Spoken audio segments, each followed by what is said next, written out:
కొడితే కొట్టాలిరా, ప్రత్యర్థి సొంత కోటనే కొల్లగొట్టాలిరా, కోలుకోలేని దెబ్బ కొట్టాలిరా.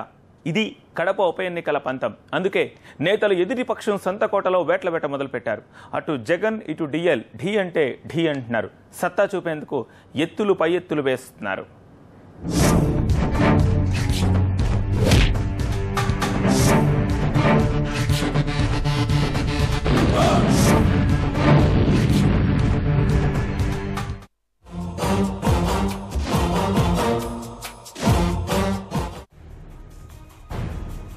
వైఎస్ బద్ద వ్యతిరేకి డిఎల్ రవీంద్రారెడ్డి జగన్ ని ఎలాగైనా దెబ్బతీస్తానంటున్నారు.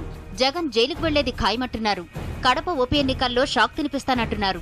అందుకే 2009 లోక్సభ ఎన్నికల్లో జగన్ కి 63,000 మెజార్టీ అందించిన పులివెందుల సెగ్మెంట్ పై గురిపెట్టారు. ఎలాగైనా జగన్ మెజార్టీ ఓట్లను కొల్లగొట్టాలని డిఎల్ ఎత్తులు వేస్తున్నారు. అందుకే వైఎస్ వివేకాతో కలిసి పులివెందులలో ప్రత్యేకంగా ప్రచారం హోరెత్తించారు. పులివెందులలో డిఎల్ ప్రచారం వివేకాకు మేలు చేస్తుందా? వైఎస్ వ్యతిరేక ముద్ర కీడు చేస్తుందా? జగన్ మెజార్టీని తగ్గించే సీనుందా? విజయమ్మ పోటీ చేస్తున్న చోట కాంగ్రెస్ ఇమేజ్ తో ఓట్లు కొల్లగొట్టగలరా?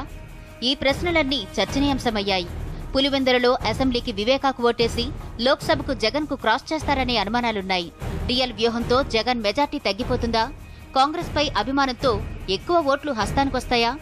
వైఎస్ వ్యతిరేక ముద్రతో డిఎల్ పై వేటు పడుతుందా? ఇంతకు ఏం జరుగుతుందనేది ఆసక్తికరంగా మారింది. అయితే జగన్ మాత్రం డిఎల్ ని దెబ్బతీసేందుకు సై అంటున్నారు. ఆయన సొంత సెగ్మెంట్ మైదుకూరులోనే మెజార్టీ సాధించి మంత్రి పదవికే ఎసరు పెట్టాలని ఎత్తువేస్తున్నారు.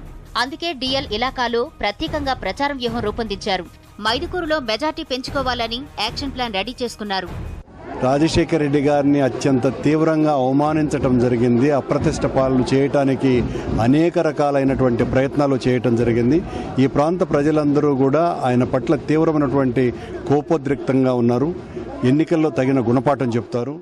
రవీందర్ రెడ్డి గారికి అంత పెద్ద క్రేజ్ అనేది ఉంటే చాలా గ్రామాల్లో ఆయన సొంత నియోజకవర్గంలో ఈరోజు ఆయన మంత్రిగా ఉన్నాడు. గ్రామాల్లోని కూడా వెళ్ళనీయకుండా అడ్డుకుంటూ గో బ్యాక్ అని చెప్పేసి చాలా గ్రామాల్లో చాలా దళిత వాడలు కూడా ఈరోజు ఎన్నిక పంపుతున్నారంటే నిజంగా నేనైతే మాత్రం ఇమ్మీడియట్ గా విత్డ్రా చేసుకుని నేను క్షమాపణ చెప్పుకునేవాడిని. ఆ యొక్క రాజశేఖర గారిని విమర్శించినాను. మైదుకూరులో డిఎల్ కు సొంత ఇమేజ్ ఉంది. పార్టీ ఓట్ల లెక్క ఉంది. వైఎస్ మార్కు అభిమానము ఉంది. ఇవన్నీ కలిసే గత ఎన్నికల్లో గెలుపు సాధ్యమైంది. అయితే ఈసారి లెక్క తేడా వచ్చేట్లు జగన్ ప్లాన్ చేస్తున్నారు. వైఎస్ ఇమేజ్ ఓట్లు రాబట్టేందుకు ఎత్తువేస్తున్నారు. దీంతో డిఎల్ ని దెబ్బ కొట్టొచ్చని చూస్తున్నారు. అందుకు స్థానిక నేతల సహకారంతో ముందుకు సాగుతున్నారు. జగన్ డిఎల్ సై అంటే సై అంటున్నారు. ఒకరిని ఒకరు దెబ్బతీయాలని కాలు దువ్వుతున్నారు. జగన్ యాక్షన్ ప్లాన్ ఫలిస్తుందా? డిఎల్ కోటలో ఓట్ల వేట సాధ్యమేనా? పులివెందల కోటలో డిఎల్ ఎత్తుపారుతుందా? ఓటు రూటు మారుతుందా? హస్తం హవా ఉంటుందా? ఫ్యాన్ గాలి వీస్తుందా? ఈ ప్రశ్నలన్నీ ఉత్కంఠ రేపుతున్నాయి.